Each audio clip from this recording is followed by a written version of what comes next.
So I'm entering this second half of this journey.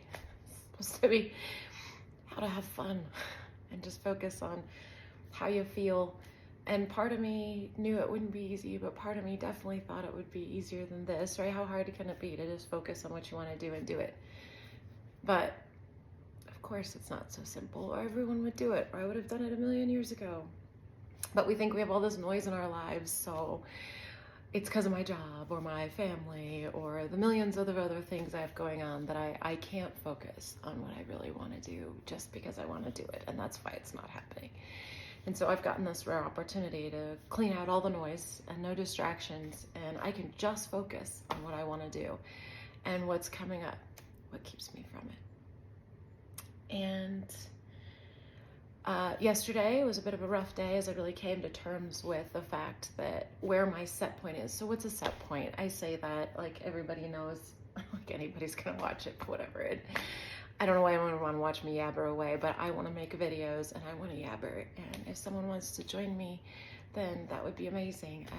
I want to feel connected and feel like I'm serving in some way with my willingness to share my journey.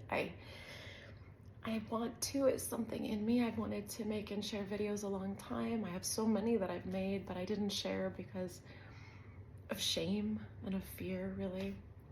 I made a YouTube buried on our channel buried on YouTube where no one knows me, because it's easier for me to share these with nobody or people I don't know than people I do, because they'll judge me or whatever. I have quite a backstory, and part of me wants to share it and just have it out there, so then if anybody, sorry, I'm gonna play with my hair.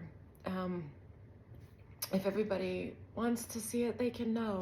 And you know, some of the stuff I study, Abraham Hicks would certainly say, forget your past, write a new past. But there's a piece of me that wants to share it and say, but it's so scary. It's very vulnerable. There's a lot to it, and no one really knows all of it. I've shared it in an AA room many times. I'm not in AA really anymore, but I certainly don't drink, and I'm sober, and I love AA. And if you're going through anything like that, I would highly recommend it.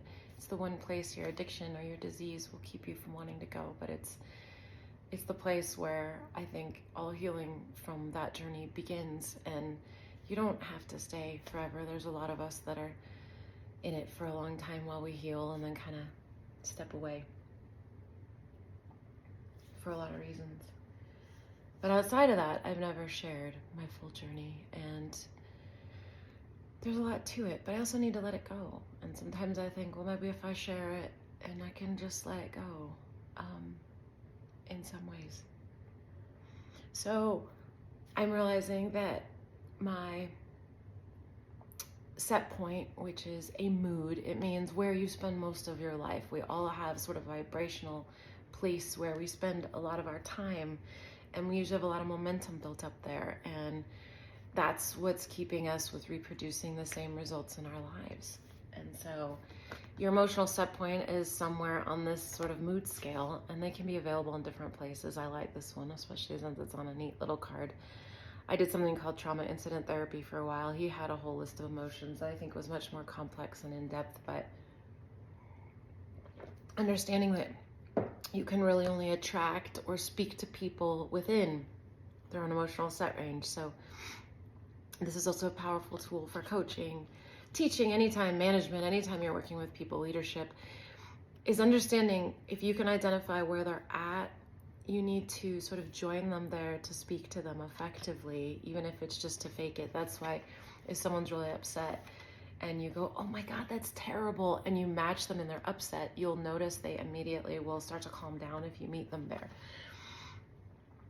If you've ever tried it, it's a really powerful tool for validating people's feelings and helping to calm them down. If you don't meet them there and you're just like, that's not that big of a deal, they tend to get more upset. So it's a vibrational game. Anyway, a lot of our culture is spending time right down here. Depression, this is depression. We medicate it. And and I medicated mine for a long time and it never helped me. This would have been a lot more helpful probably to say, hey, you're in a vibrational state and you got to get up. And it makes sense now because I realized I was in so much fear, so much guilt, so much unworthiness with what I was going through.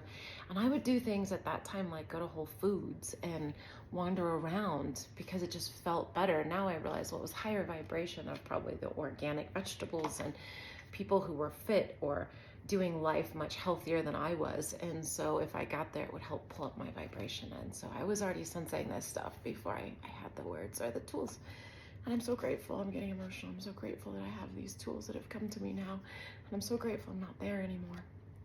But I am set about up here is what I've discovered around worry. I don't want to focus there too much. It's going to build more momentum, but it's becoming really obvious to me.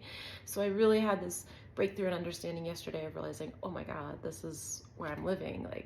And then I woke up today and my mind immediately, it's like I don't even have time to meditate or clear my energy, was thinking about things at work. I'm not even working there anymore. I mean, my husband is, so it still comes home a lot, and someone else and like worrying about them and thinking about texting them. And it's just anything my mind can grasp onto to worry. That's what's happening. And I got real frustrated, which is 10, with that, saying, God, I don't want to do this anymore. But it's not going to be that simple because that's where I've spent a lot of time. That's what my brain does. I like to have problems to solve. I think that's one reason I've taken to listening to so many things on YouTube, because it gets me out of my thoughts. And then at least I'm listening to Alan Watts talk or Abraham Hicks or anything, Neville Goddard, Earl Nightingale, anything that's pulling me into a bigger, better, brighter conversation. And that's probably has to do with the vibration of what they're talking about. So I realized that by using tools, I can pull myself up, and I had some big breakthroughs with that yesterday, realizing I can pull myself up, and now the work is going to shift. I get to do the harder work of refocusing my mind and not letting it run off about whatever it's worrying about and being conscious of it. But first I have to be conscious of it. And so I'm very grateful for that. And I get to get jazzed. And my hubby, we talked about it, like he sits at boredom. That's where he's got a lot of the momentum.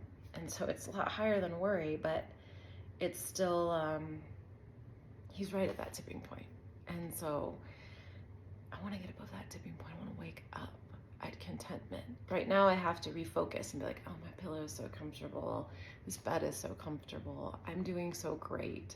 So there's work to be done there to get it just to naturally wake up that way, which is what I'd really like to do. So I've decided I'm not going to make it seem frivolous or unimportant anymore to focus on feeling good. It's the most important thing that I could be up to. So today it's been better, but I'm just going to keep going.